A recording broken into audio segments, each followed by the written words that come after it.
Tu racontes aussi que tu as fini l'école très tôt. Oui. Et avec le recul, est-ce que tu dirais que cette sortie précoce du système scolaire, c'était un choix de ta part? Alors, c'était pas un choix, ça s'est fait naturellement parce que bon, j'avais 13-14 ans, je commençais à travailler avec mon père qui fait le métier du bâtiment. Et puis, je prenais beaucoup plus de plaisir à travailler. Et puis, l'école ne m'intéressait pas du tout à l'époque. Donc, je suis devenu peintre en bâtiment très tôt. J'ai fait une formation accélérée, etc. Donc, je suis parti dans le monde du travail assez tôt, mais ce n'était pas un choix. Je regrette un petit peu aujourd'hui parce que je n'ai pas pris le truc au sérieux. Et puis, vous savez, chez les gens du voyage, comme on est très caricaturé, nos parents qui ont beaucoup plus subi les clichés que nous ne voient pas l'intérêt de passer des diplômes parce qu'ils imaginent qu'on sera toujours vu comme les gens du voyage. D'accord. Et que ce sera toujours plus difficile pour nous de rentrer quelque part. Donc, ils ne m'incitaient pas à passer des diplômes, ils me disaient juste travaille, gagne ta vie.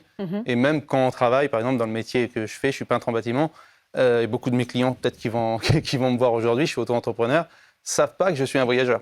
Ça, c'est la première chose que mon père m'a dit quand il m'a appris le métier. Quand on arrive chez les clients, tu baisses ton accent, ne dis pas qu'on est des voyageurs. Oui, ça c'est fou, hein. principal. C'est une vraie discrimination, quoi. C'est une discrimination. Moi, j'en rigole. Des fois, je dis c'est juste des gens qui ne veulent pas confier leur bâtiment à des gens qui n'en ont pas. Ça peut... Tu vas garder Voilà, tes cheveux. ouais, elle le fait, là. C'est bon, ça y est. Ouais, je suis contente. ça C'est peut un être peu ça pareil aussi. avec les juifs. C'est un peu pareil.